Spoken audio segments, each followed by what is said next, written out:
I started playing music when I was 13. I just like the idea of being creative, and it's cool, it's fun. Um, and then I just learned piano, and I was very, very delusional, just trying to get into it.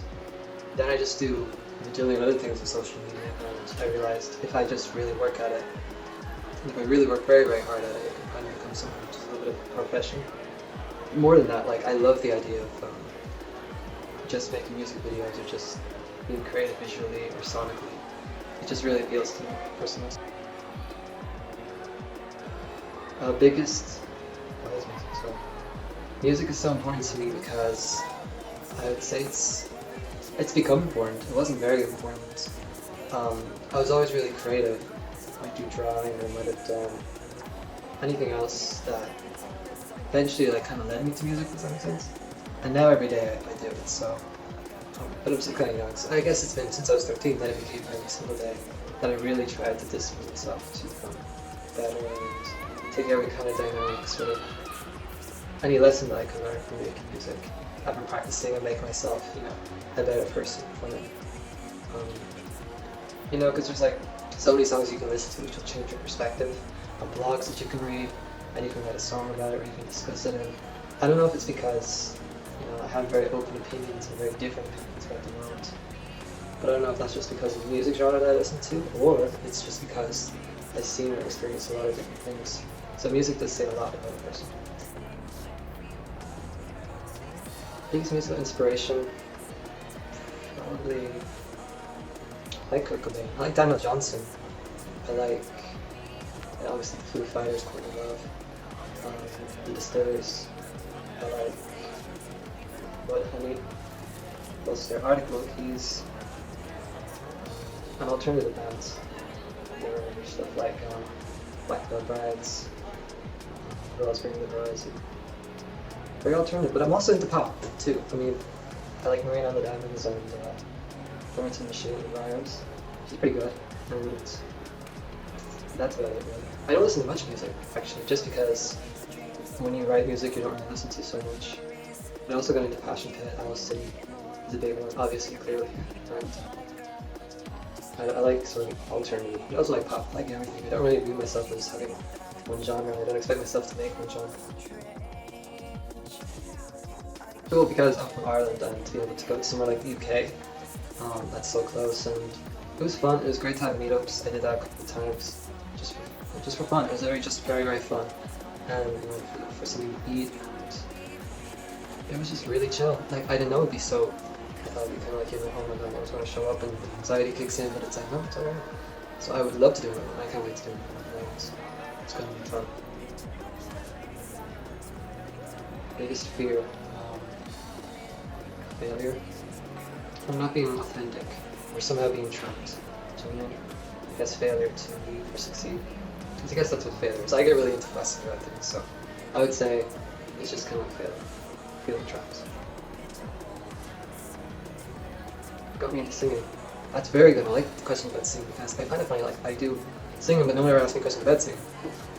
It's the fact that like I tried doing classical, I've still been doing it. And then I could develop my head voice. And then I could never sing like Sheeran, I could never sing. Do you know what I mean by that? Like I could never sing in like the middle. So I could only sing very, very high or very, very low. Trying to sing like everyone else on average. I guess it really kind of pushes, that can really push you vocally into making your voice more dynamic and into making it more of something that's more unique, I guess. And I'm still learning. I still don't feel like I know what I'm saying. Every week I learn little things on like what I've been doing wrong, because like it's really stiff. And if I do it this way, then it's always changing. It's always changing. I feel like I know nothing. So I like listening to Hudson Taylor. What did you might know of? Codaline? Irish bands. Artists. I like the Cranberries.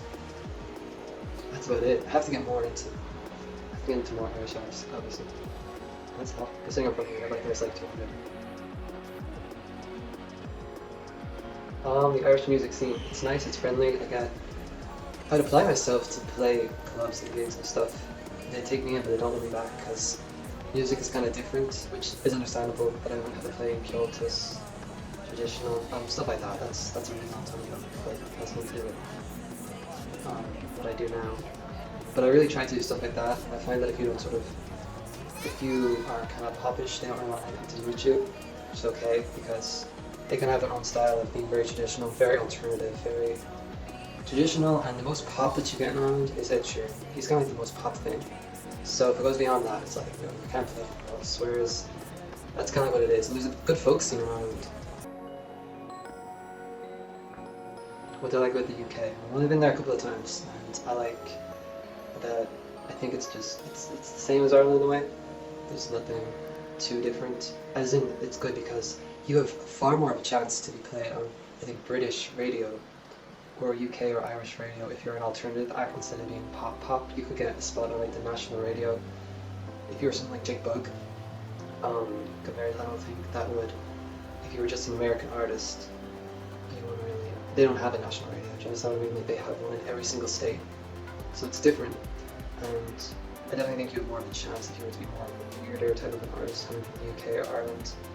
And I think that it's just the UK is kind of just like a bigger version of Ireland. I mean, it physically it really is. So that's cool. That's good. And it has so many diverse acts. I love so many British artists.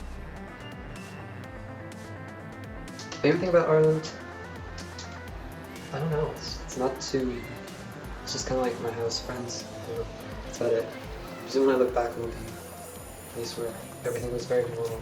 Because when I leave and I go to a place, it's really exciting. And I talk to the people from other countries, like a manager, other places that I've met, like in the UK or there's anyone in the US who cares. That's really exciting. But in Ireland, nothing really happens. It's just kind of where I hang out. So it's just very. And that's good because I mean, the place is just going to be very small and intimate. And that's one thing about Ireland. It's really intimate, and that's obviously the best thing.